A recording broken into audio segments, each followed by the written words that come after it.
Friends, कामिनीज kitchen में आपનું સ્વાગત છે।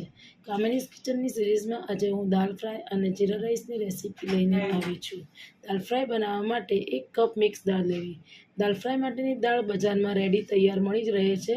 તેને ચોખ્ખા પાણીથી 2-3 વખત ધોઈ નાખવી। ત્યારબાદ તેને કુકરમાં નાખી 3 થી 4 સીટી લગાવવા મૂકી દેવી। કુકરમાં 3 થી 4 સીટી વાગી જાય પછી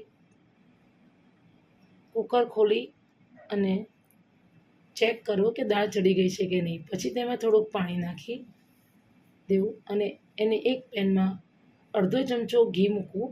થોડું ઘી અને તેલ મિક્સ કરીને નાખશો તો પણ ચાલશે ફ્રેન્ડ્સ, એકલું ઘી નાખવું જરૂરી નથી। અમારા ઘરમાં ઘી વધારે ચાલે છે, અમારા ઘરનાને બધાને ઘી વધારે ભાવે છે એટલે હું ઘી વધારે નાખું છું। તમે તેમાં અડધી ચમચી રાઈ, અડધી ચમચી જીરું નાખી અને તેને ક્રેકલ થવા દેવું।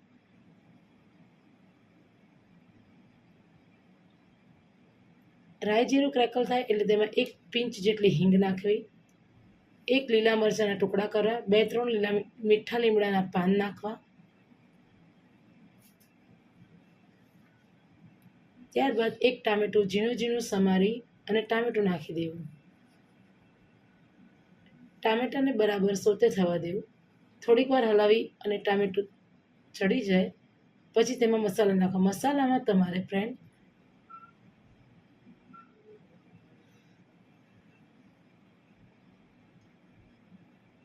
મસાલામાં 2 ચમચી મરચું, અડધી ચમચી ધાણા જીરું, અડધી ચમચી હળદર, સ્વાદ પ્રમાણે મીઠું અને અડધી ચમચી ગરમ મસાલો નાખવો અને બધો મસાલો બરાબર ટામેટામાં મિક્સ કરવો।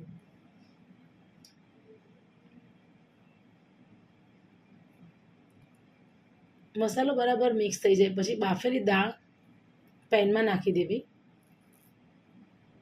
અને તેને હલાવવું।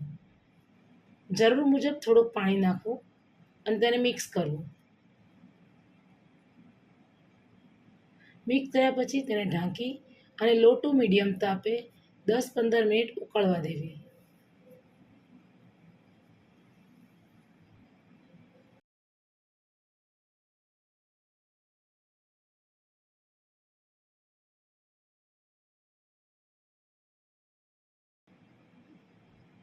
દાળ ઉકળી ગયા પછી તેમાં લીલા ધાણા નાખી અને દાળ સર્વ કરવા માટે તૈયાર છે। દાલ ફ્રાય રેડી થઈ ગઈ છે। હવે જીરા રાઈસ બનાવવા માટે બાસમતી ચોખા 1 કપ લેવા। 1 કપ બાસમતી ચોખા ચોખ્ખા પાણીથી 2 થી 3 વખત ધોઈ નાખવા। ચોખા ધોવાઈ જાય પછીનો આનો રેશિયો છે કે 1 કપ ચોખા હોય તો 2 કપ પાણી લેવું। ભૂલતા નહીં ફ્રેન્ડ્સ, 1 કપ ચોખા હોય તો 2 કપ પાણી 2 કપ પાણી નાખ્યા પછી તે ચોખાને ઢાંકી અને 10 મિનિટ માટે સાઈડ ઉપર મૂકી દેવા। ત્યારબાદ એક પેનમાં અડધો ચમચો ઘી મૂકી દેવું અને ઘી ગરમ થવા દેવું। ઘી ગરમ થઈ જાય ત્યારે તેમાં 1 ચમચી જેટલું જીરું નાખી અને તેને ક્રેકલ થવા દેવું। જીરું થઈ જાય એટલે એમાં 1 પિંચ હિંગ નાખવી અને પલાળેલા ચોખા પાણી સાથે અંદર નાખી દેવા।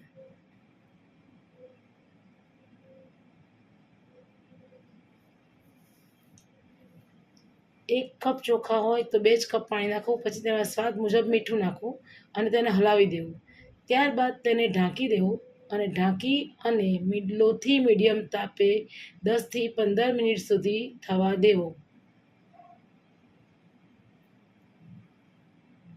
10-15 મિનિટ પછી ખોલી અને ચોખા ચેક કરવા। જો ભાત તૈયાર છે, જીરા રાઈસ તૈયાર થઈ ગયા છે, દાલ ફ્રાય અને જીરા રાઈસ સર્વિંગ માટે રેડી છે।